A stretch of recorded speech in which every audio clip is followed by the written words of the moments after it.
सभी को जय मसीह की। आशा रखता हूँ आप सभी लोग ठीक है। इस पवित्र सप्ताह में आज के मनन चिंतन के लिए जो पाठ चुना गया है उसकी ओर हम बढ़ते हैं, जो पाया जाता है मत्ती रचित सुसमाचार उसका 21वां अध्याय 12 आयत से लेकर 17 आयत तक, 12वें आयत से लेकर 17वें आयत तक आज हम मनन चिंतन करेंगे। The Gospel according to Saint Matthew, chapter 21, verses 12 till 17. 12 till 17. Hindi में इस प्रकार का है।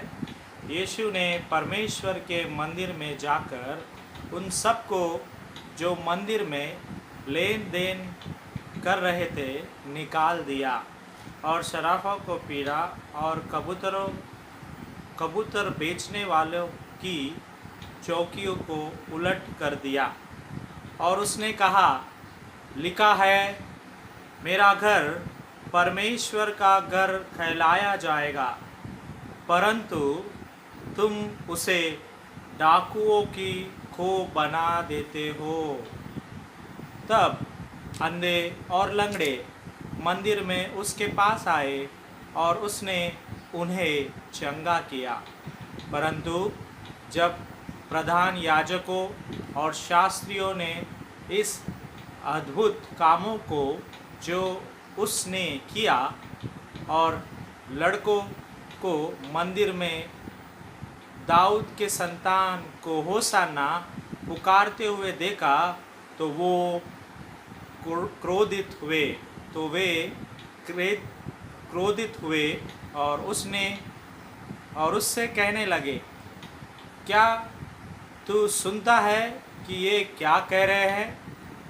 यीशु ने उनसे कहा, हाँ, क्या तूने ये कभी नहीं पढ़ा, बालकों और दूध पीते बच्चों के मुख से तूने अपार स्तुति करेगी। तब वह उन्हें छोड़कर नगर के बाहर बैतनी को गया और वहाँ रात बिताई। परमेश्वर के वचन पढ़े और सुने जाने पर हम सभी को आशीष मिले।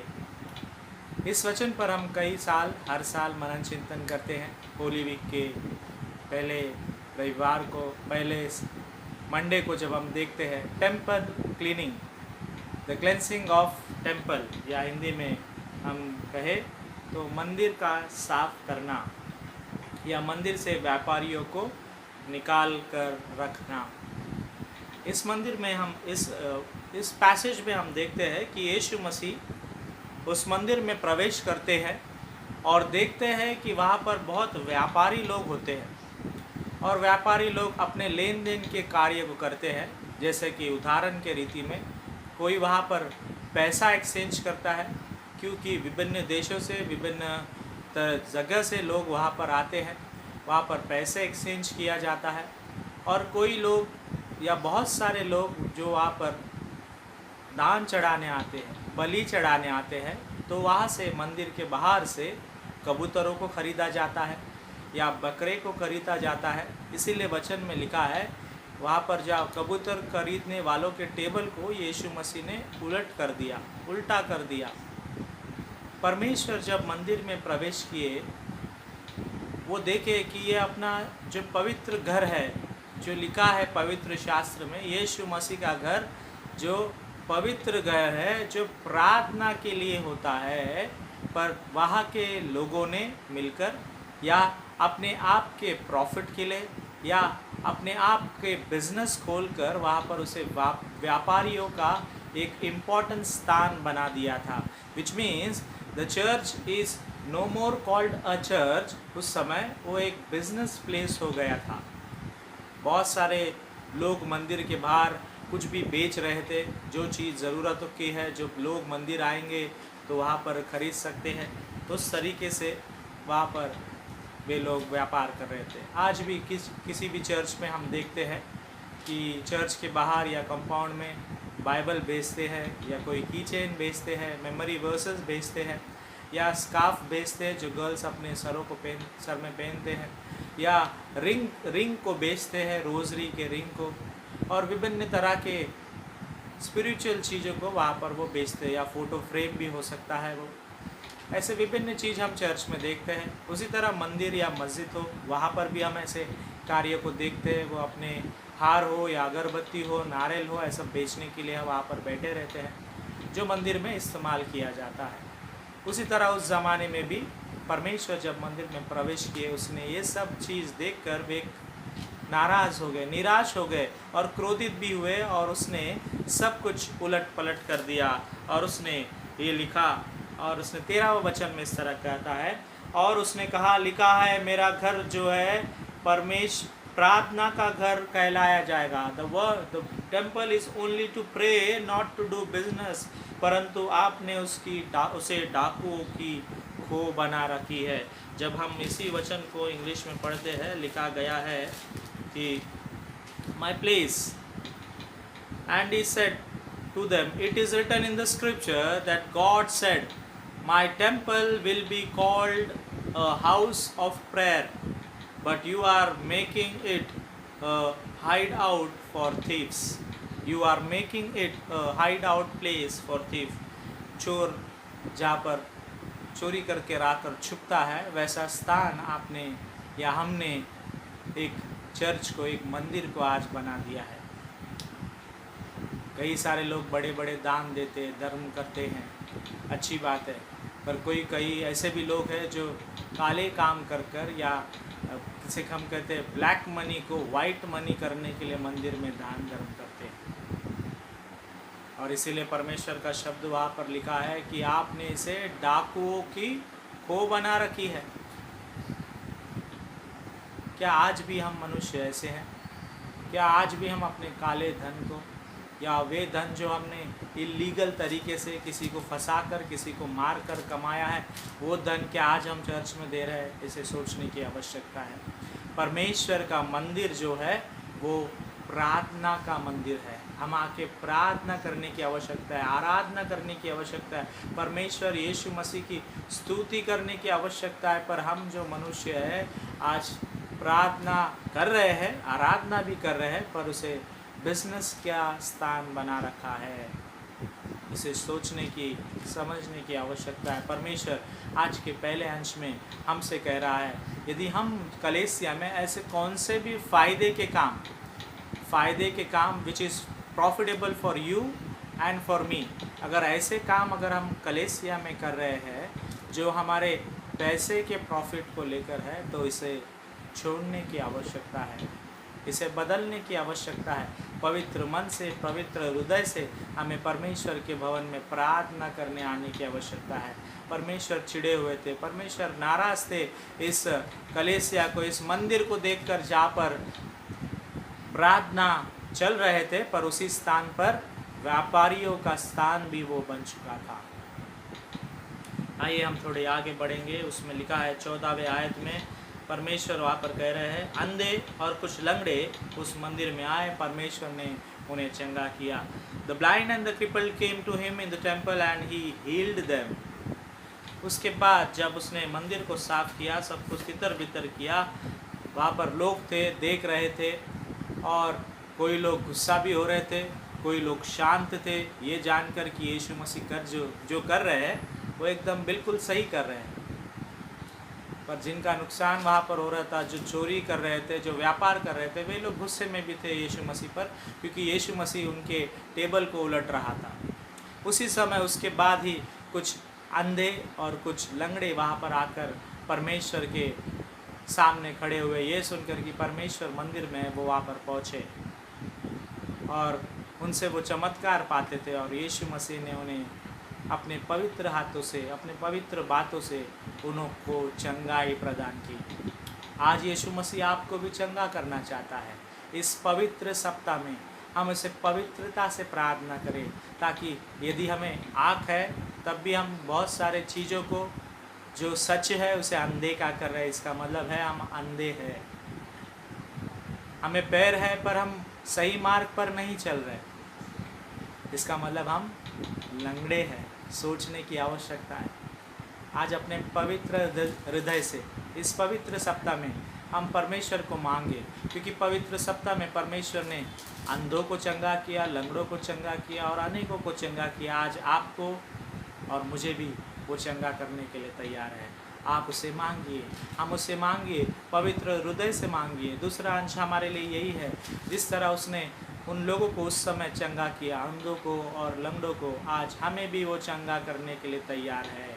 हम ऐसे अंधे हैं जो हम देख पाते हैं, हम रंग को भी पहचान पाते हैं, हम रास्ते भी देखते हैं, पेड़ भी दिखता है, बिल्डिंग भी दिखते हैं, लोग भी दिखते हैं, पर कई बार हम देखे हुए चीज़ों को भी अनदेखा कर देते हैं। इसका मतलब है हम अंधे की तरह बर्ताव करते हैं।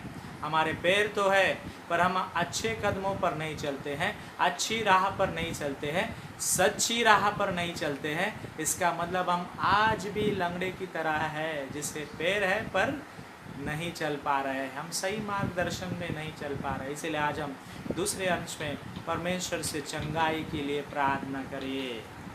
आइए हम तीसरा वचन की ओर बढ़ते हैं, जो पाया जाता है 15 से लेकर 17 तक। वहाँ पर कुछ महायाजक मौजूद थे और कुछ शास्त्री वहाँ पर मौजूद थे। इन हिंदी में वहाँ पर ऐसा लिखा गया है, महायाजक थे और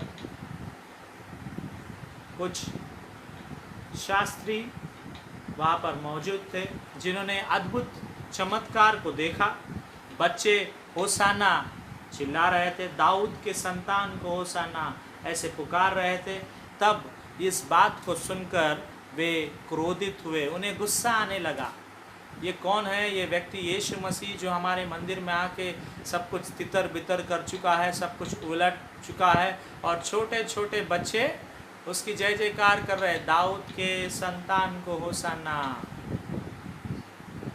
और वे क्रोधित हुए और वे यीशु मसीह को कहने लगे, क्या तू नहीं सुन रहा है ये बच्चे क्या बोल रहे हैं? तब यीशु मसीह उन्हें उत्तर देते हैं, क्या तुमने कभी नहीं पढ़ा, 16 वचन, क्या तुमने कभी नहीं पढ़ा, बालकों और दूध पीते बच्चे के मुंह से तूने अपार स्तुति करी है। इस वचन को जब हम देखते हैं, यीशु मसीह कह रहा है महायाजकों से और शास्त्रियों से, क्या तुमने पढ़ा नहीं है?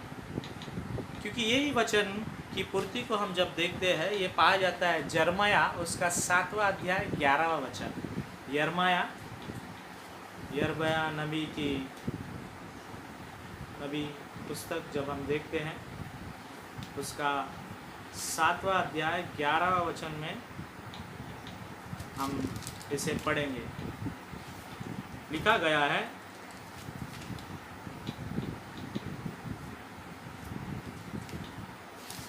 यिर्मयाह चैप्टर 7 वर्ड्स 11। क्या यह भवन जो मेरा कहलाता है तुम्हारे दुष्टियों में डाकुओं की गुफा हो गई है? मैंने स्वयं यह देखा है, यहोवा की यह वाणी है। ये जो मंदिर जो है आप लोगों ने डाकुओं की खो बना रखी है, ये जो मंदिर है जो डाकुओं की खो बना रखी है, इसे यिर्मयाह 7:11 में बहुत पहले कहा रखा था, और उसकी वचन की पूर्ति हुई मत्ती 21, जिसे हम कौन से वचन में देखते हैं? वर्स 13 में देखते हैं। परमेश्वर को मंदिर में आना, परमेश्वर को ये बात कहना कि आपने मेरे मंदिर को डाकुओं की खो बना रखी है, ये परमेश्वर की योजना थी कि यीशु मसीह इस धरती पर आकर इस कार्य को करेंगे। कई सारे को ये काम अच्छा लगा क्योंकि परमेश्वर मंदिर साफ कर रहे थे, और कई सारे को गुस्सा आया। कोई लोग जो वहाँ पर बिजनेस कर रहे थे उन्हें गुस्सा आया क्योंकि परमेश्वर ने उनके दुकानों को, उनके व्यापार को तहस महस कर दिया। बच्चे चिल्ला पुकार करने लगे कि दाऊद के संतान को होसाना। जो कल के दिन पर हमने देखा कि गधे पर बैठकर, जकरिया 9:9, गधे पर बैठकर आपका राजा आएगा, मेरा राजा आएगा, वो दीन होगा, वो नम्र होगा, और लोग उसकी जय जयकार करेंगे।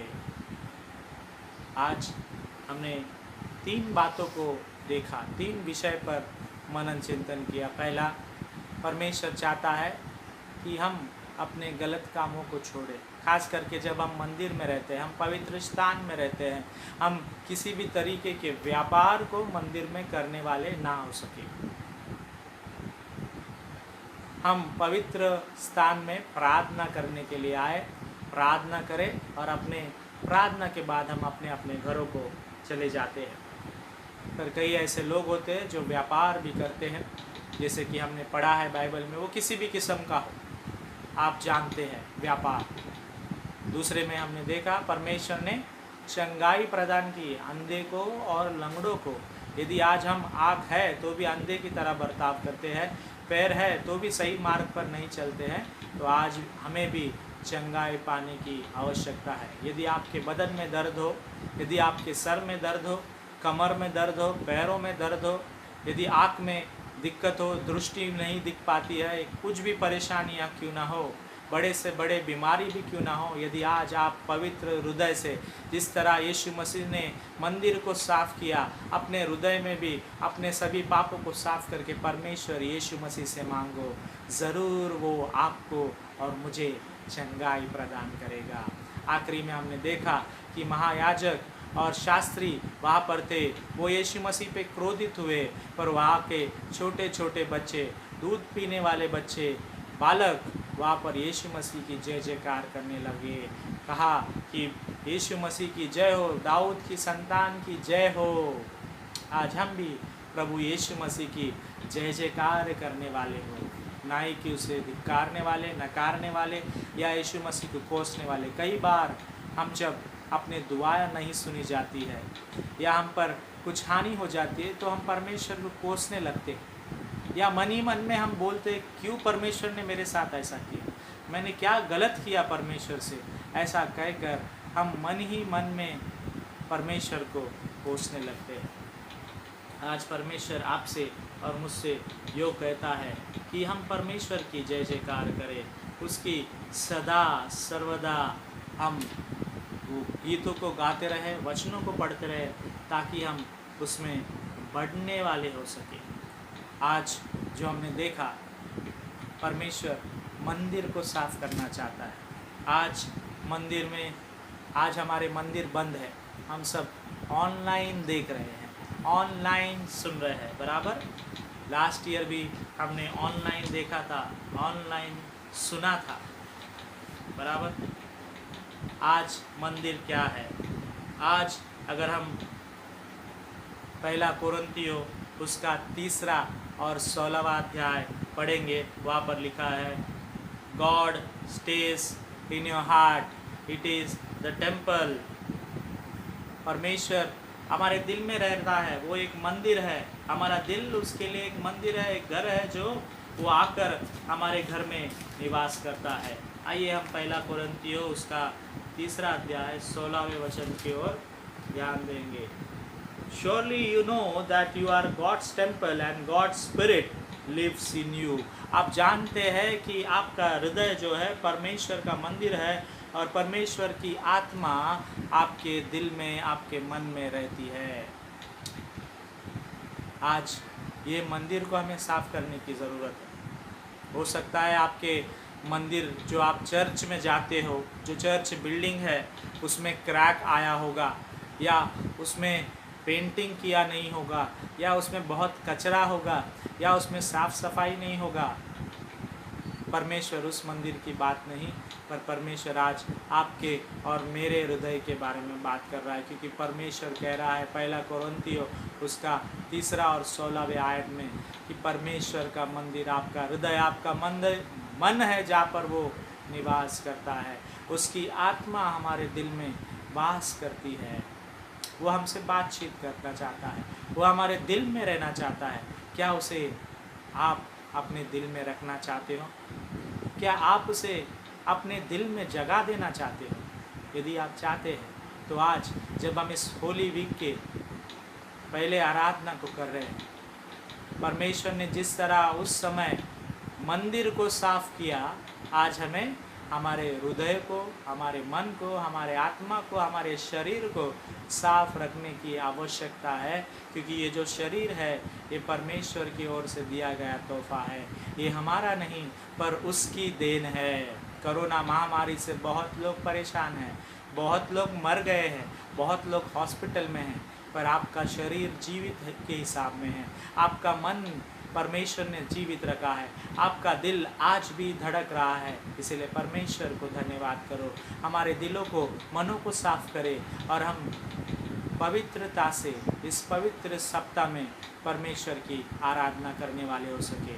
इस महा उपवास काल में 40 दिन के उपवास को हम कर रहे हैं, आप भी उपवास कर रहे हैं ऐसा विश्वास मैं रखता हूँ। मैं भी उपवास कर रहा हूँ, आप सभी के लिए प्रार्थना कर रहा हूँ, आपके समस्याओं के लिए प्रार्थना कर रहा हूँ। मैं आपसे गुजारिश करता हूँ आप मेरे लिए, मेरे परिवार के लिए भी प्रार्थना कीजिए, ताकि हम सब जिस तरह यीशु मसीह ने कलीसिया से गंदगी को निकाली, हम भी एक दूसरे के साथ मिलकर अपने अपने गंदगी को निकाल कर एक साफ कलीसिया देखने वाले हो सके, एक साफ हृदय देखने वाले हो सके, क्योंकि किस तरह से हम सच्चाई से प्रभु यीशु मसीह की स्तुति आराधना करने वाले हो सके। प्रभु परमेश्वर इस 3 अंशों के द्वारा, खास करके आज के इस होली मंडे के द्वारा हम सभी को इस 3 अंशों के द्वारा आशीर्वादित करे। प्रभु परमेश्वर इस वचनों के द्वारा आप सभी को सेहत दे, आशीष दे, तंदुरुस्ती दे, सभी चिंता परेशानियों से निकाले, ऐसा दुआ प्रार्थना हम करते हैं। सभी को जय मसीह की। मांगने से ज़्यादा मिला मुझे, आभारी हूँ प्रभु मैं। आइए ये समय होगा कि हम प्रार्थना करें। प्रार्थना के पश्चात प्रभु की प्रार्थना को बोलेंगे और आशीष वचन को ग्रहण करेंगे। Let us look to God in prayer. स्वर्गीय विराजमान पिता परमेश्वर यीशु मसीह, आज के शाम फिर एक बार हम आपके पवित्र चरणों में आते हैं। तहे दिल से आपको धन्यवाद करते पिता, आपने हमें जीवितों के हिसाब में रखा है। इस कोरोना महामारी के चलते पिता, इस महीने को मार्च 2020 को जब हम याद करते हैं, तब से लेकर आज तक पूरे 1 साल हो चुका है इस महामारी को आके। आपने हमें महफूज रखा है इस पूरे साल में, भले हम थोड़ी देर के लिए या दिन के लिए बीमार क्यों ना हुए, ज़ुकाम क्यों ना हुई, सर्दी क्यों ना हुई, पर हम तंदुरुस्त थे। और पिता परमेश्वर, इस महामारी से आपने हमें बचाए रखा है, इसलिए धन्यवाद। कई लोगों को कोविड हुआ था पिता, पर आपने भी उनकी रक्षा रखवाली की, उन्हें बचाया, इसलिए धन्यवाद। कई लोगों को कोविड हुआ और पिता परमेश्वर उसके द्वारा उनकी जान चली गई, पर हम विश्वास रखते पिता परमेश्वर, उनकी आत्मा आपके साथ शांति में है और वे आनंदित है। पिता, हम उन लोगों के लिए प्रार्थना करते हैं जो अस्पताल में हैं, कोविड से चिंतित है, परेशान है, एडमिट है। उनके परिवारों में आपकी शांति, समृद्धि, समाधान आप देने के लिए आपसे प्रार्थना करते हैं। उसी तरह आज जो वचन को हमने सुना है पिता परमेश्वर, आपने मंदिर को साफ किया, मंदिर में से व्यापारियों को तहस महस आपने किया, इसलिए आपको धन्यवाद। इससे हम यही सीखते हैं पिता परमेश्वर, आज जो मंदिर आपने हमें दी है, जो कलीसिया, जो चर्च आपने हमें दी है, उसे साफ रखने की आवश्यकता है। नाई की पिता पानी डालकर धोकर साफ रखना, पर उसी तरह हमें लोग जो चर्च में आते हैं उनके मन को भी साफ रखने की आवश्यकता है। वो पासबान हो, बिशप हो, डीएस हो, चर्च के मेंबरान हो, छोटे से बड़े कोई भी क्यों ना हो, अपने साफ मन से, पवित्रता से वे मंदिर में प्रवेश करें। ऐसा वचन, ऐसा बात आपने हमसे आज वचन के द्वारा दिखाया है, इसलिए आपको धन्यवाद पिता परमेश्वर। उसी तरह हम प्रार्थना करते हैं, आपने अंधों को, लंगड़ों को चंगाई किया है। आज के वचनों में हमें भी आप चंगाई प्रदान करें, हम देखे हुए चीज़ को अनदेखा कर देते हैं। कई बार पिता परमेश्वर पैर होने के बावजूद हम सही मार्ग पर नहीं चलते, गलत कदमों को हम लेते हैं। हमें बुद्धि दे, सामर्थ्य दे, ताकि हम सही मार्गों पर चलने वाले हो सके। उसी तरह पिता परमेश्वर आखिरी में हमने देखा कि शास्त्री और महायाजक जो वहाँ पर मौजूद थे, बच्चे आपकी जय जयकार कर रहे थे और वे देखकर क्रोधित हुए। पिता, हम आपके जय जयकार करने वाले हो सके, ना ही कि आपके पवित्र मंदिर में आके किसी भी बात पर क्रोधित हुए। पिता, हम जब आपकी जय जयकार करते होने दे वो तहे दिल से, मन से, आत्मा से हो, ना ही कि किसी को दिखाने के लिए या बताने के लिए, पर सच्चे मन से, दिल से हो। ऐसा प्रार्थना हम आपसे करते हैं। हाँ पिता, कई सारे लोग क्रोधित हो जाते हैं। क्रोधित स्वभाव, वो कई बार मैं हो या लोग हो, हम सभी क्रोधित हृदय वाले को आपके चरणों में समर्पित करते हैं। पिता, हमें माफ़ कर कि क्रोध में हम कुछ गलतियां ना करें, कुछ पाप ना करें जिससे श्राप हमारे ऊपर आए। पिता, हिंदी वर्णन मेमोरियल चर्च को आपके चरणों में समर्पित करते हैं। छोटे से लेकर बड़े बुजुर्ग सभी को आपके हाथों में देते हैं। उन्हें संभाल, उन्हें आपके मार्ग में बढ़ा, आपके पवित्र पंखों तले छिपाए रख। खास करके आज के आराधना में सहभागी हुए, आज के इस प्रार्थना में सहभागी हुए हर एक लोगों को आपके पवित्र चरणों में समर्पित करते हैं। नाम नाम से हर एक को आशीर्वादित करना, उनके दुख में, उनके चिंता परेशानियों में, उनके प्रार्थना दुआओं को आप सुनना। ऐसी कुछ बातें जो वो किसी को बताते नहीं, किसी से शेयर नहीं करते, आप उसमें पिता अपने आशीष को उंडेलने के लिए आपसे प्रार्थना करते हैं। हम जो पापी मनुष्य, पिता परमेश्वर, दीनता के साथ आपसे ये दुआ करते हैं कि आप हमारे दुआओं को सुन और पिता कई सारे लोगों पर अपने आशीष उंडेल। पिता परमेश्वर, दिन प्रतिदिन आप हमें बढ़ाते आ रहे हैं, आपके वचनों में हो, गीतों में हो, हमारी रोज़मर्रा की ज़िंदगी में हो। पिता, हम आपको तहे दिल से धन्यवाद करते हैं। हमारे गलतियों को सुधार, हमें नए सिरे से नए मार्ग में बढ़ा। पिता, गुड फ्राइडे के सर्विस के लिए प्रार्थना करते हैं। जो लोग वचन बांटने वाले, पिता, आपके दास हो या आपके बेटी हो, दासी हो, उन सभी को आशीर्वादित करना। समय के अनुसार जिस तरह आप उन्हें अगुवाई करते हैं, उसी तरह वो वचन को बोलने वाले हो सके।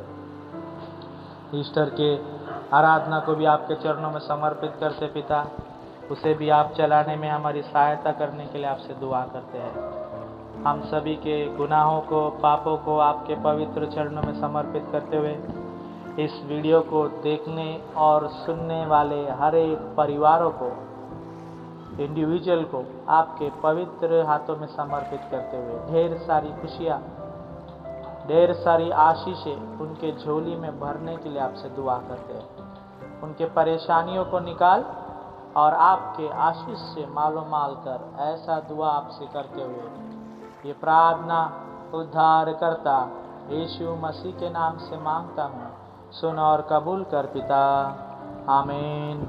आइए हम सब मिलकर प्रभु की प्रार्थना को बोले। ऐ हमारे पिता, आप जो स्वर्ग में हैं, आपका नाम पवित्र माना जाए, आपका राज्य आवे, आपकी इच्छा जैसे स्वर्ग में पूरी होती है उसी तरह इस पृथ्वी पर ही पूरी हो। हमारे दिन भर की रोटी आज हमें दे। जिस तरह हमने अपने अपराधियों को क्षमा किया है, उसी तरह हमारे अपराधों को भी क्षमा कर। हमें परीक्षा में न डाल, पर बुराई से बचा, क्योंकि राज, पराक्रम और महिमा सदा आप ही है, आमीन। आइए हम आशीष वचन को ग्रहण करें।